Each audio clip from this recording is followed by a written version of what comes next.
नमस्कार दोस्तों। आज हम एक ऐसे विषय पर बात करने जा रहे हैं जिसके बारे में लगभग हर व्यक्ति सोचता है, लेकिन बहुत कम लोग उसे वास्तव में समझते हैं। वह विषय है विवाह। मैं आप पे कोई निष्कर्ष थोपने नहीं आया हूँ। मैं चाहता हूँ कि आप स्वयं देखें, स्वयं समझें, क्योंकि सत्य किसी पुस्तक में नहीं मिलता, किसी गुरु के शब्दों में नहीं मिलता।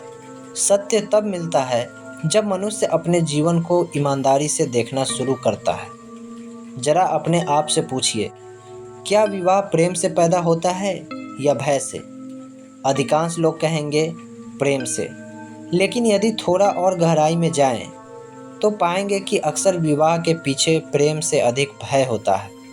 अकेले रह जाने का भय, समाज क्या कहेगा इसका भय, भविष्य की असुरक्षा का भय, परिवार की अपेक्षाओं का भय।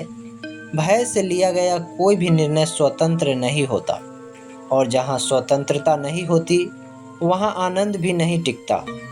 प्रेम और विवाह दो अलग अलग बातें हैं। प्रेम एक अनुभव है, विवाह एक सामाजिक व्यवस्था है। व्यवस्था उपयोगी हो सकती है, लेकिन व्यवस्था प्रेम पैदा नहीं कर सकती। कल्पना कीजिए कि किसी बगीचे में एक सुंदर फूल खिला है। क्या आप उस फूल को लोहे की जंजीरों से बांध देंगे ताकि वह हमेशा आपका रहे? यदि बांध देंगे तो फूल मुरझा जाएगा। प्रेम भी ऐसा ही है। उसे पकड़ने की कोशिश करेंगे तो वह धीरे धीरे समाप्त होने लगेगा। फिर भी मनुष्य यही करता है। वह कहता है, तुम सिर्फ मेरे हो।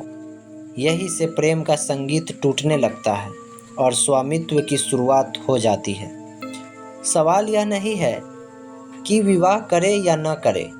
असली सवाल यह है कि विवाह में प्रवेश करने वाला व्यक्ति जागरूक है या नहीं। यदि दो अधूरे लोग एक दूसरे से यह उम्मीद करें कि दूसरा उन्हें पूरा कर देगा, तो निराशा निश्चित है। लेकिन यदि दो पूर्ण, स्वतंत्र और जागरूक व्यक्ति मिले, तो उनका साथ एक उत्सव बन सकता है। विवाह का अर्थ किसी को बदलना नहीं है। विवाह का अर्थ है दो व्यक्तियों का साथ साथ विकसित होना।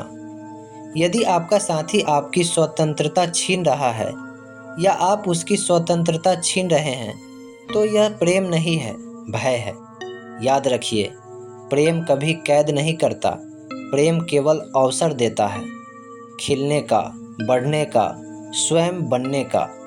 आज से पहले आपने विवाह के बारे में बहुत कुछ सुना होगा, कर्तव्य, परंपरा, संस्कार, लेकिन शायद बहुत कम लोगों ने आपसे पूछा होगा, क्या आप स्वयं को जानते हैं?